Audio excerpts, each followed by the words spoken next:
Então, nós vamos estar falando um pouquinho sobre os opioides aplicados na dor. Então, nós temos que lembrar que os opioides são derivados da papoula, são alcaloides derivados da papoula, conhecido como papávera sominífera.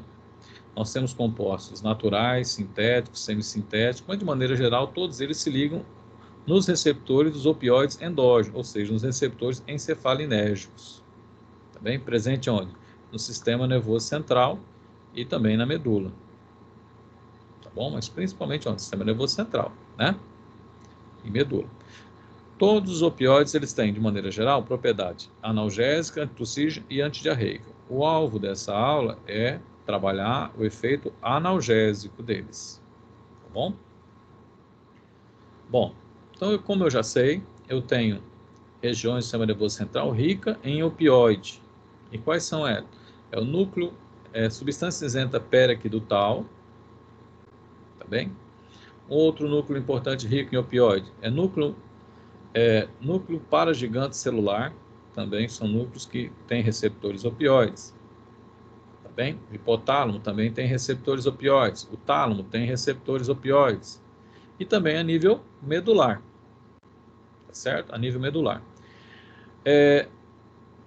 O Hang Daly, fala que existe receptores na periferia, mas até o presente momento só ele que cita isso aqui.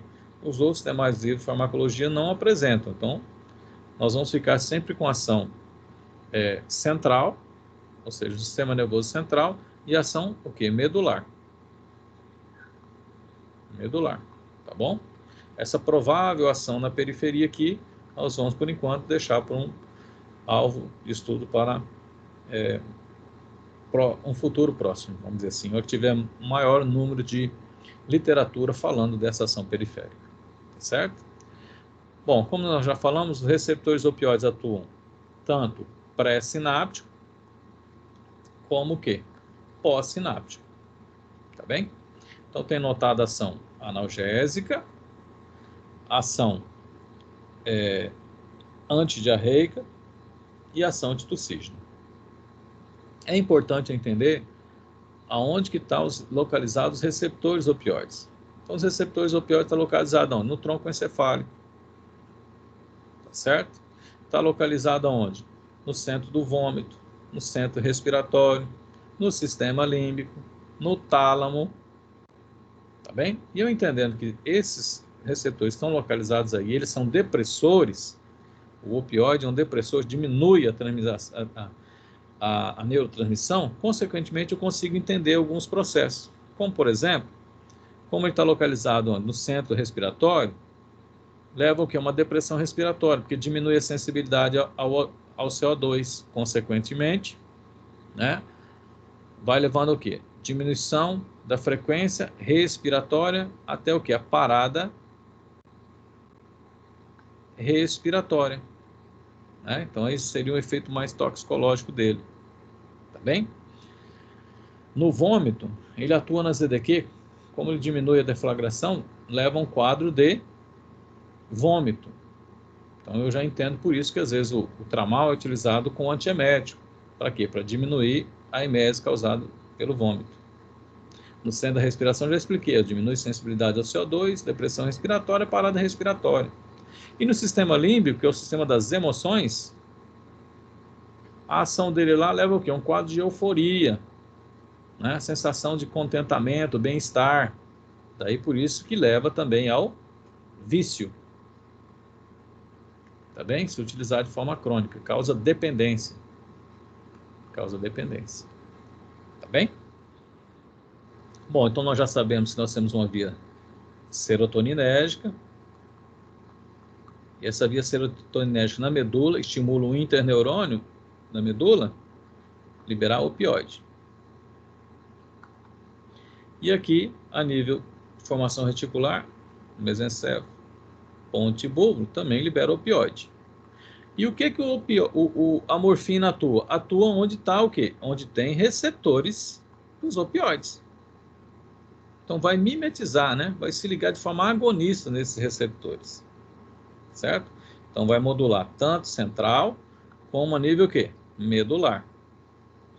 Qual que é o mecanismo celular?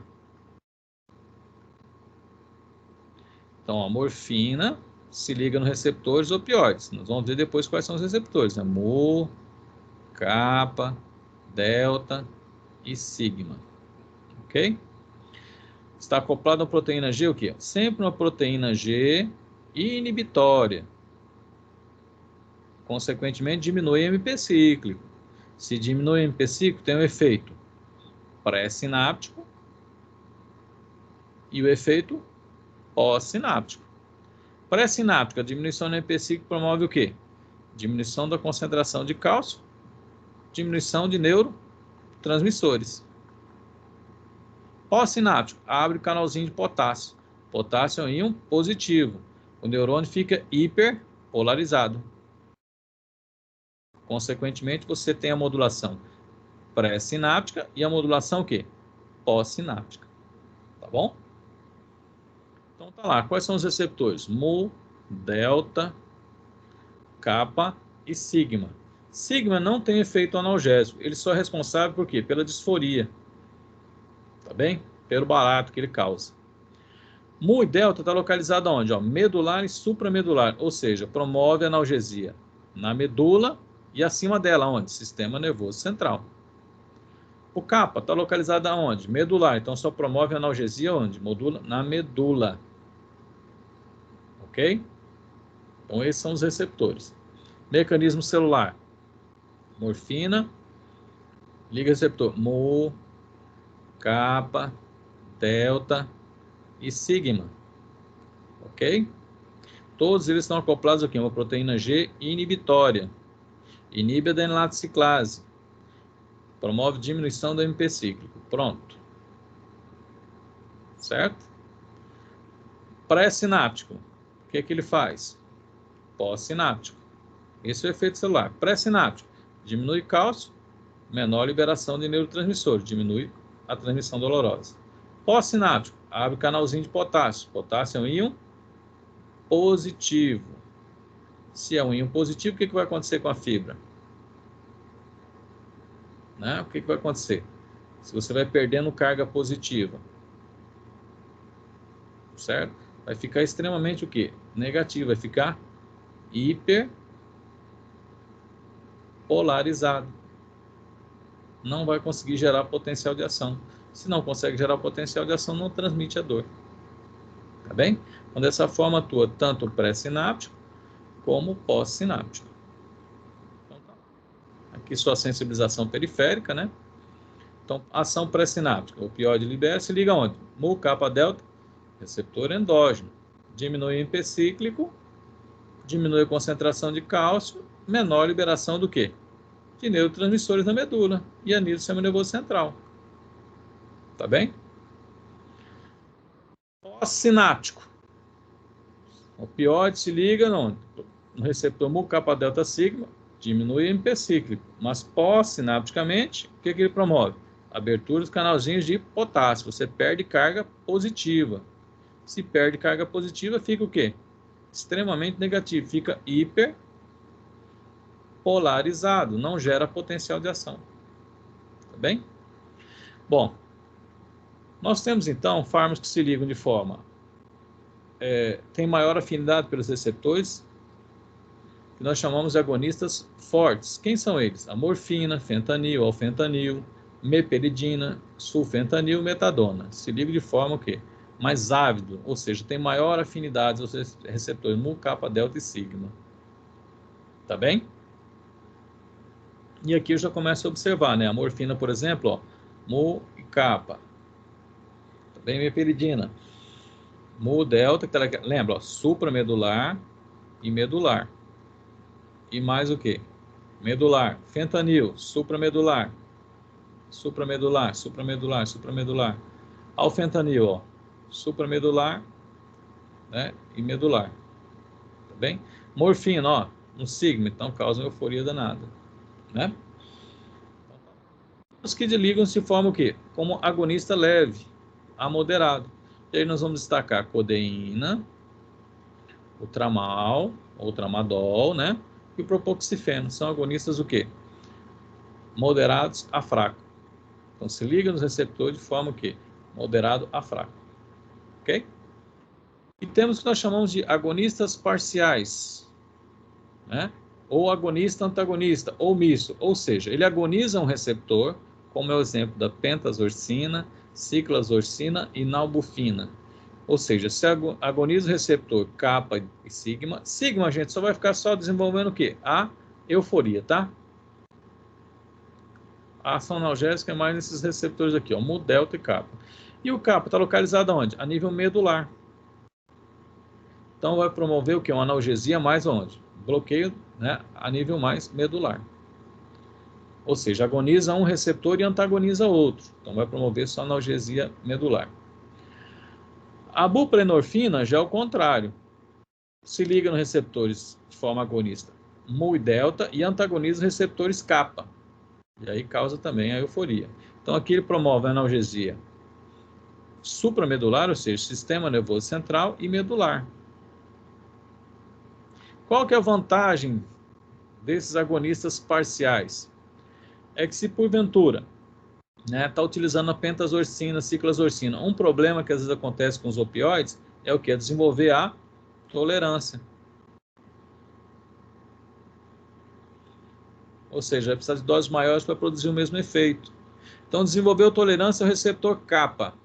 Você sabe que a ciclazorcina, a nalbufina, se liga mais no receptor kappa. Por que você vai trabalhar? Então, inverte. Então, vamos trabalhar com a buprenorfina, que atua mais nos receptores do que? Mu e delta.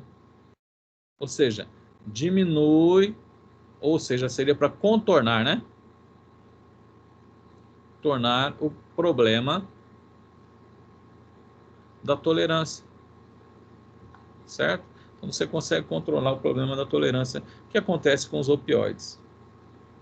Algumas diferenças entre a morfina e a meperidina. A morfina, tanto a morfina como a meperidina, são agonistas fortes, né? Morfina penetra o sistema nervoso central. A meperidina é mais lipossolúvel, penetra com maior facilidade. A morfina tem menos potência euforizante quando comparado ao que? A meperidina. É claro, para um viciado tanto faz, né? Se tiver morfina ou a meperidina. Ah, não tem a dolantina, que é a meperidina, então vai a morfina mesmo. Bem? Metadona e meperidina, vamos comparar. Forte. Os efeitos periféricos são semelhantes. A metadona não produz efeito euforizante. Separa aqui essa informação. Aqui produz um grande efeito euforizante. Não promove dependência psicológica. Aqui promove dependência psicológica. Então aí nós observamos então, aqui tem o metabólito ativo, então tem uma ação mais prolongada. Então observe então que a metadona, por não promover euforia e não promover a dependência, é utilizado também no quê? No desmame, podemos dizer assim, abre aspas, desmame de viciado. E é utilizado também na síndrome de abstinência. Tá bem? Tanto qualquer viciado em opioides, viciado em cocaína, heroína, em álcool, para diminuir o quê? A síndrome da abstinência, porque a síndrome da abstinência causa dor no corpo, etc. Então utiliza ela não tem efeito euforizante, não promove dependência, então vai diminuindo o quadro. Então é utilizado também nessas situações aí, tá bom? Então a terapia dos opioides, eles vão ser utilizados principalmente inicialmente em doses mais baixas, aumentando progressivamente, são sempre trabalhados em intervalos fixos, se necessário pode aumentar a dose, né, para aliviar a dor, que nós chamamos de dose de resgate, SOS, né? É se necessário. Depois volta para a dose usual. De preferência trabalhar com via oral, né? Troca de via e ajuste de dose se necessário for. Utilizar sempre de ação curta, né? Deixar a liberação prolongada para processos crônicos, podendo ser associado com alguns AINES adjuvantes, né? Como coadjuvantes. Reações adversas, vamos observar, como atua o sistema nervoso central, sedação, constipação, porque diminui o peristaltismo, náusea, é o centro do vômito, retenção urinária, porque aumenta a pressão dos esfíncteres, e dependência.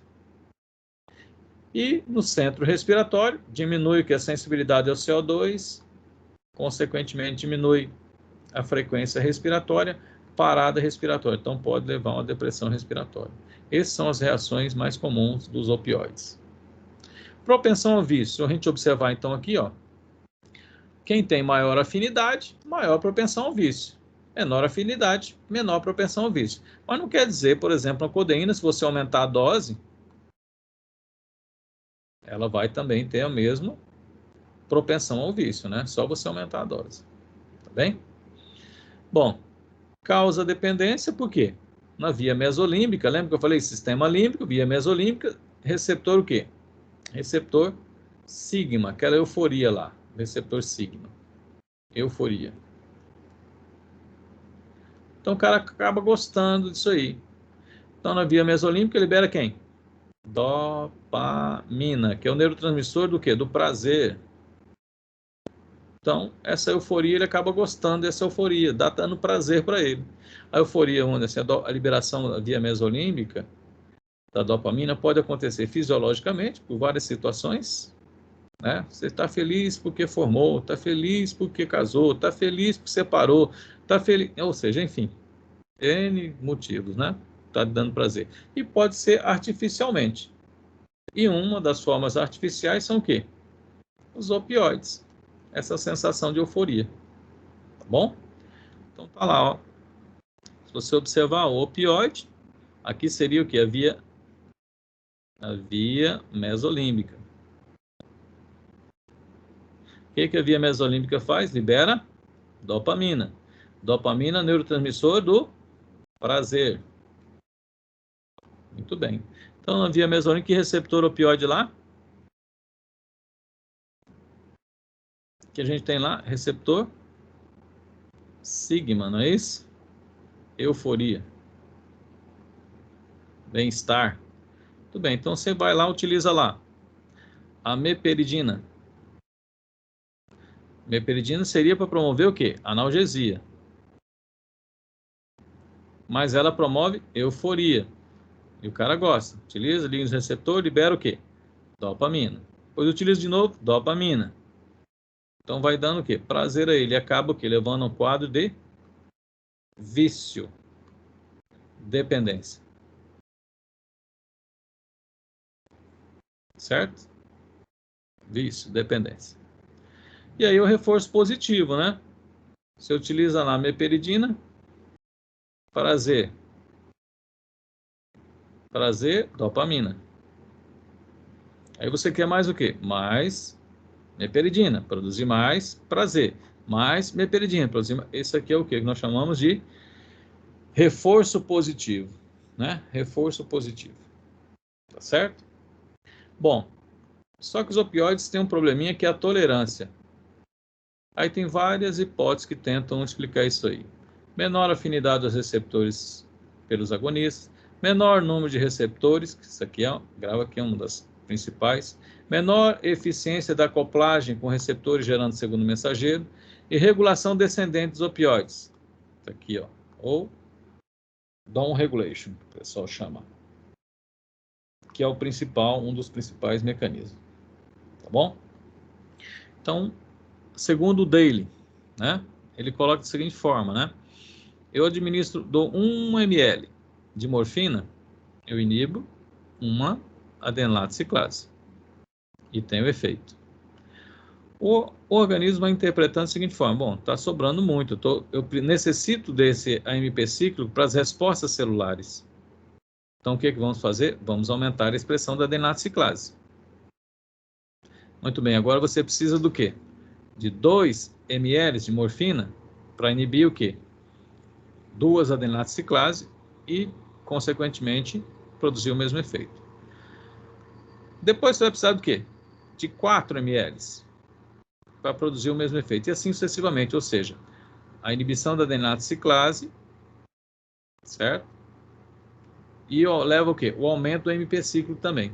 Quando para de forma abrupta, os níveis de AMP cíclico celular, que é um segundo mensageiro, está lá nas alturas, e aí leva um quadro de abstinência. Tá bem? Isso, segundo Hank Daly, segunda edição. Um artigo de revisão, né, vem colocando da seguinte forma: Quando você utiliza um opioide, ele liga-se no receptor, está acoplado à proteína G, inibe a adenilate ciclase, diminui a AMP cíclico. A diminuição do AMP cíclico, consequentemente, vai produzir o efeito. Qual que é o efeito? Analgésico. Tudo bem? Mas existem algumas proteínas quinases que são dependentes do AMP cíclico, ou seja, necessitam do AMP cíclico para produzir. Tá bem? Para produzir o seu efeito. Muito bem, o que acontece então? Então o organismo, né, lá na resposta celular, o que acontece? Promove o quê? Inibição do gene dos receptores dos opioides. Consequentemente, altera a expressão gênica. Como é o organismo precisa? Fala, não, se está diminuindo demais o segundo o mensageiro AMP cíclico, eu preciso dele. Por que está acontecendo? Por conta da ativação do receptor opioide. Então vamos fazer o seguinte, diminui os receptores opioide. Então diminui o receptor opioide. Tá bem? Diminui a expressão dos receptores opioides. Ou seja, down regulation, regulação descendente dos receptores opioides. Consequentemente, se você precisava, então, de 1 ml, agora você vai precisar do quê? De 2 ml de morfina para produzir o mesmo efeito. Entenderam o provável mecanismo de tolerância? Então, à medida que você vai utilizando a morfina, vai diminuindo o AMP cíclico, mas existe respostas celulares que precisam desse AMP cíclico, que é um segundo mensageiro. Então, o organismo interpreta, bom, você está diminuindo o AMP cíclico, por quê? Por conta da ativação dos receptores opioides. Então, vamos diminuir a expressão dos receptores que volta ao normal. Então, o que acontece? Diminui a expressão gênica dos receptores opioides. Aí você vai precisar do quê? De doses maiores para produzir o mesmo efeito analgésico. Certo? Então, dessa forma, é o mecanismo do quê? De tolerância. Tá bem? Existem algumas associações, né? Como o Tilex, é paracetamol com codeína, Codatem, diclofenac com codeína. Isso aqui eu tenho sinergismo. Por que eu tenho sinergismo? Porque vão estar atuando o quê? Embora estão atuando no sistema nervoso central, estão atuando por mecanismos diferentes. Aqui eu também tenho sinergismo. Por quê? Um atua onde? No sistema nervoso central e o outro atua onde? Periférico. Então é sempre bom e importante você lembrar que eu tenho os níveis de modulação, né, da dor. Os alvos farmacológicos eu tenho. Primeiro, periférico. Segundo, medular. Terceiro, sistema nervoso central. Certo? Então, você conhecendo esses níveis de atuação da dor, conhecendo os ARNs, as diferenças entre os ARNs e os opioides, você então consegue entender como atuar na dor. Tá bom? Então tem lá, ó, periférico, esquece o glicocorticoide, periférico, medular e central. Tá bem? Então tá lá, ó. Por exemplo, diclofenaco com codeína, tem um sinergismo, porque um atua periférico, outro atua onde? Sistema nervoso central, que é o Codatem. Tilex, olha lá, paracetamol e codeína. Os dois atuam no sistema nervoso central, mas atuam por quê? Por mecanismos diferentes, então tem um sinergismo. E se eu associar, por exemplo, o cetoprofeno e o tramadol, também tem uma ação que sinérgica, porque o cetoprofeno está atuando periférico, medular, e o tramadol está atuando onde? A nível central. Então tem um sinergismo. Então, nos princípios gerais da dor, se utiliza de preferência inicialmente um ARNs, isoladamente, levando em consideração seu mecanismo de ação e aonde que ele atua, se é periférico, medular ou central. Depois se associa-se dois ARNs, levando em consideração os sítios de atuação, ou seja, o cetoprofeno atua onde? Periférico e medular. E paracetamol, sistema nervoso central. Então aqui você está já um sinergismo. Diclofenaco, periférico, paracetamol, sistema nervoso central, tem um sinergismo. Podemos trabalhar com analgésicos opioides, que saíram do mercado, mas tinha no mercado. atuavam onde? São AINES que atuam onde? O sistema nervoso central, que era o viminol, que é o dividol, e a flupirtina, que era o catodolon. Atuava no sistema nervoso central. Depois trabalhar com o quê? Com opioides, adiagonistas leves a moderados, associado com AINES. Aí você tem paracetamol, codeína, diclofenac com codeína. Você pode associar acetoprofeno com a codeína ou tramadol. E por último, trabalhar com quem? Com os opioides fortes. Quem são os opioides fortes? É morfina, meperidina, sulfentanil, alfentanil. Então isso aqui farmacologicamente, tá bem? Farmacologicamente. Coadjuvantes que podem ser utilizados, ó, coadjuvantes auxiliares, né? Podemos trabalhar com os ansiolíticos, os antidepressivos e os relaxantes musculares quando está envolvendo o quê? Processos dolorosos e músculo esquelético. São coadjuvantes. Tá bem? O corrimão da escadinha. Quem que entra no corrimão da escadinha? São medidas não medicamentosas, né? A relação médico-paciente, a psicoterapia, a fisioterapia, calor, frio, imobilização, repouso, né? E a acupuntura, eletroacupuntura e hipnose são também terapias, hoje chamam de PICs, né? Podem ser trabalhados. E método cirúrgico, né? Quando vai lá e corta a via de transmissão da dor. Tá bem? Então essa é a escadinha, os princípios gerais de utilização dos AINES. Aí nós temos então as linhas de frente, como os anti-inflamatórios, podem ser utilizados para determinadas síndromes, né? Aqui é mais para enxaqueca, né? Pode ser trabalhado. Os antidepressivos, os anticonvulsivantes podem ser utilizados como coadjuvantes. Vamos lá então, antidepressivos utilizados como coadjuvantes. Nós temos o quê? Vamos falar dos antidepressivos tricíclicos. Tá bem? Os antidepressivos aí é quem? Amitriptilina, nortriptilina, mipramina. Eles podem ser utilizados como coadjuvantes no tratamento da dor. Eles são inespecíficos, então eles inibem a recaptação de serotonina, e é claro, vai ter a maior reação diversa. Serotonina, noradrenalina, vou colocar em I aqui, né? Noradrenalina e dopamina. Tá bem? Então tá lá. Onde que os antidepressivos vão atuar? Inibindo a recaptação. O que vai aumentar? Vai aumentar a concentração de neurotransmissores. Que neurotransmissores? Serotonina, noradrenalina e dopamina, porque ele não é o quê? Específico. Tudo bem, se aumenta a serotonina, o que nós já sabemos? Se aumenta, então, a serotonina, vai melhorar o quê? Vai melhorar a liberação de opioides endógenos. Aonde? A nível sistema nervoso central. E vai também melhorar o quê? Aquela via descendente serotoninérgica. Tendo uma maior concentração, liberação de serotonina, eu vou ter uma maior liberação de opioide endógeno. Então, ele vai modular tanto pré como pós-sináptica, onde? Tanto medular, no sistema nervoso central. Certo? Olha lá como é que funciona o antidepressivo tricíclico. Aumenta a concentração de serotonina, aumenta opioide. Aumentou o opioide, ele vai atuar pré-sinapticamente e pós-sinapticamente pelo mecanismo celular que nós já trabalhamos. Ok? Isso aqui se aplica também a quem? Não só antidepressivo tricíclico, tá? Se quiser utilizar fluoxetina, pode ser utilizado, porque são mais seletivos, né? Pode ser trabalhados também. Mas é o mesmo mecanismo.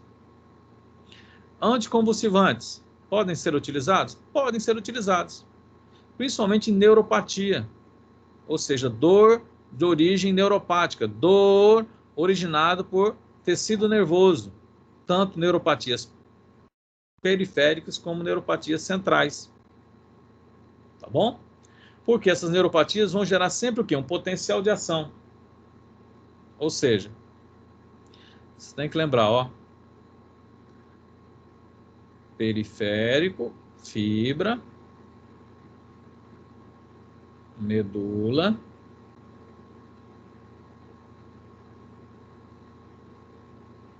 tálamo,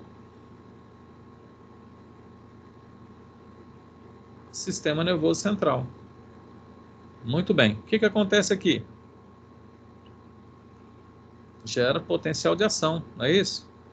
Entra sódio positivo, gera potencial de ação. Chega aqui, o que acontece?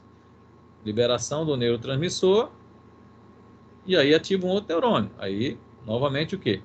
Gera potencial de ação.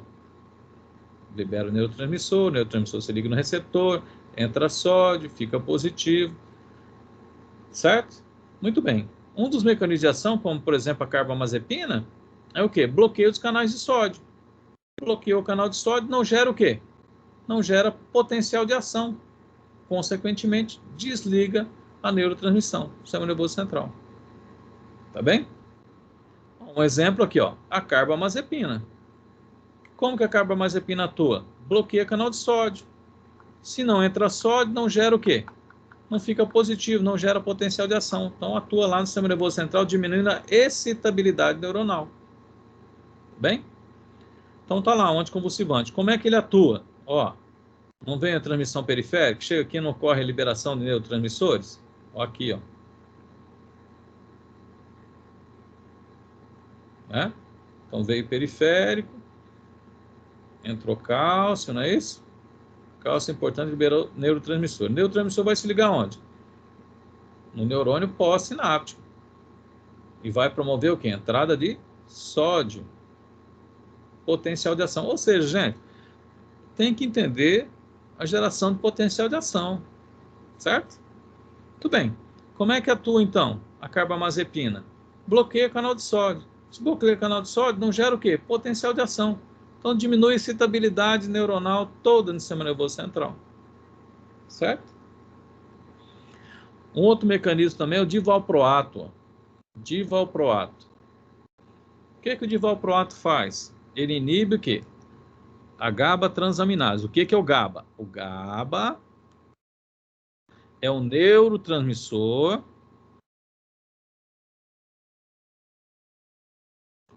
inibitório. Ele inibe. De que forma? Mesma coisa, ó. Vamos entender. O GABA se liga no receptor dele. O receptor dele promove fluxo de cloro. Cloro é negativo. Vai ficar o quê? Hiperpolarizado. Então, você não vai conseguir o quê? Não vai conseguir gerar potencial de ação. Então, você diminui aquela excitabilidade ocasionada pela dor. Tá bem? Agora, vamos entender o divalproato. O divalproato inibe uma enzima chamada o quê? GABA transaminase. Ó.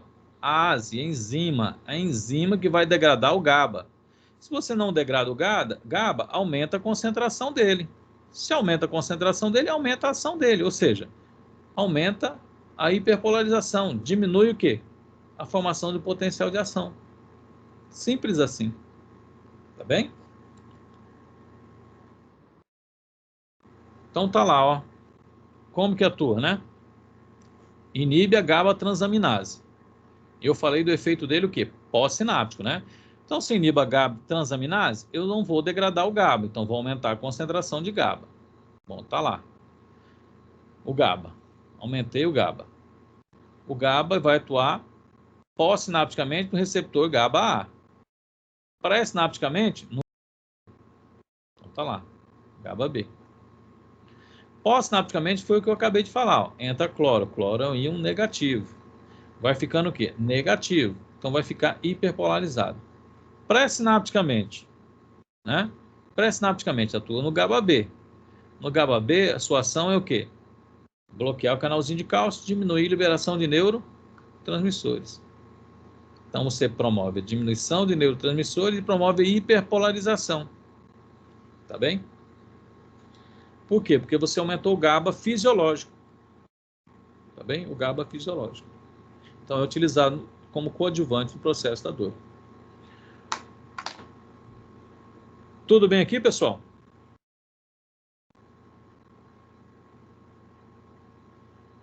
Tudo bem, professor.